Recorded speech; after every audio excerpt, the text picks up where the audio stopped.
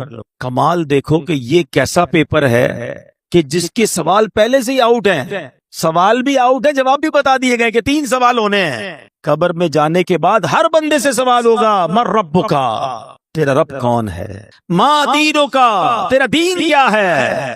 اور پھر ایک پیارا سا چہرہ دکھایا جائے گا اور پوچھا جائے گا، ما کنت تقول فی ھذا الرجل، کہ اس مبارک چہرے والی ہستی کے بارے میں دنیا میں کیا کہا کرتا تھا. اور تینوں سوالوں کا جواب ہمیں پتا ہے، من ربک، ربی اللہ، اللہ ہمارا رب ہے نا. ما دینوں کا، دین یہ الاسلام، دین میرا اسلام ہے. اور ہمیں پتا ہے کس کا چہرہ دکھایا جائے گا، کیا کہیں گے، ہوا رسول اللہ صلی اللہ تعالی علیہ وسلم، یہ تو میرے آقا جناب رسول اللہ صلی اللہ تعالی علیہ وسلم ہے. مگر یہ اتنا سمپل نہیں ہے، ہاں سوال بھی پتا ہے، جواب بھی پتا ہے. اب میں آپ کو ایک کمپیریزن سمجھاتا ہوں میرے بچوں، جو خاص طور پہ اسٹوڈنٹس ہیں، بلکہ جتنے بھی لوگ ہیں، سب نے دنیا کے امتحان کبھی نہ کبھی دیے ہوں گے. What is the difference between worldly examination and examination of the grave؟ دنیا کے امتحان اور قبر کے امتحان کا میں فرق آپ کو سمجھاتا ہوں. دنیا کا امتحان جب بھی ہوگا ڈیٹ پہلے سے پتا ہوگا، ایسا ہی ہے نا، 2 مہینے باقی ہیں، 3 مہینے باقی ہیں، فلاں تاریخ کو میتھس کا پیپر ہوگا، پھر اردو کا ہوگا، پھر سائنس کا ہوگا، جو بھی پیپر ہے، پیپر کے ٹاپکس بھی پتا ہے، ڈیٹس بھی پتا ہے. ٹھیک ہے، جیسے جیسے امتحان قریب آئے گا ہم تیاری بڑھاتے جاتے ہیں. کل صبح پیپر ہے، رات نیند نہیں آتی، ایسا ہی ہے. سیکنڈ، دنیا کا پیپر جب بھی دے دے، آپ پیپر دیتے ہیں، رزلٹ کچھ دنوں بعد یا کچھ مہینوں بعد آتا ہے. ٹھیک ہے. تیسری بات، پیپر میں فیل ہو گئے، ایک چانس ملتا ہے، کیا کہتے ہیں اس کو، سپلیمنٹری پیپر یا ضمنی امتحان، کہ چلو یار فیل ہو گئے دوبارہ دے دیں. اچھا اس میں بھی فیل ہو گئے، پھر کیا ہوگا، میکسیمم کیا ہو جائے گا، 1 سال اور پڑھنا پڑے گا نا. 8ویں کا امتحان دیا، پاس نہیں ہوئے، چلو بھائی 8ویں دوبارہ پڑھ لو، 9ویں دوبارہ پڑھ لو. یہ 4 باتیں یاد رکھیے گا، ڈیٹ پہلے سے پتا ہے، ٹھیک ہے، تاکہ تیاری کر لیں. سیکنڈ، امتحان کے بعد رزلٹ کافی دنوں بعد آتا ہے، اور ایک آدھا پیپر، ایک آدھا سوال رہ گیا تو سپلیمنٹری کا موقع ہے. چوتھا، اگر فیل ہی ہو گئے تو پھر کیا ہوگا، آپ کو 1 سال پڑھنا پڑے گا. ایک 5واں بھی مسئلہ ہے جو آج کل زیادہ ہے، کہ دنیا کے امتحان میں تھوڑے پیسے دے کر، تھوڑی رشوت دے کر، معاذ اللہ، یہ چیٹنگ کر کے بھی لوگ پاس ہو جاتے ہیں. ایسا ہی ہے، یہ 5 باتیں یاد رکھنا. اب مجھے سچ بتاؤ، اس امتحان کی ٹینشن کتنی ہوتی ہے؟ جس کو دیکھو، ہر بچہ امتحان کے دنوں میں ہم بھی جاتے ہیں نا بیان کرنے، مسجد کے امام صاحب کے پاس بھی پرچی آ رہی ہوتی ہے، بچوں کے امتحان ہو رہے، دعا کر دے. ہر بچہ مل رہا ہوتا ہے، نوجوان مل رہا ہوتا ہے، حضرت پیپر دیے، دعا کر دے. ٹینشن ایسا ہی ہے نا. اب بتاؤ تمہیں اس امتحان کی اتنی ٹینشن ہے. اچھا جتنے لوگ بیٹھے نا، سارے پیپر دیتے بھی نہیں. کوئی کہے بھائی مجھے ٹینشن ہی نہیں لینی، میں نے پڑھنا ہی نہیں ہے، میں نے کوئی امتحان ہی نہیں دینا، تو آپ امتحان سے بچ جاؤ گے. میں جس امتحان کی بات کر رہا ہوں اس سے بچ کوئی نہیں سکے گا. اسکول گیا یا نہیں گیا، کالج گیا یا نہیں گیا، مدرسے گیا یا نہیں گیا، اسے یہ امتحان دینا ہی پڑے گا، کمپلسری ہے. دوسری بات، ڈیٹ تو پتہ ہی نہیں ہے، ہو سکتا ہے 10 سال بعد ہونا ہو، اور ہو سکتا ہے آج رات ہی ہونا ہو. یہ بھی تو ہو سکتا ہے نا کہ میں اور آپ میں سے کوئی ایسا بھی یہاں بیٹھا ہو جس نے گھر نہیں جانا اٹھ کر، ہو سکتا ہے یہی موت آ جائے اور آج رات اس کی قبر میں گزرے اور آج رات ہی امتحان دینا پڑے.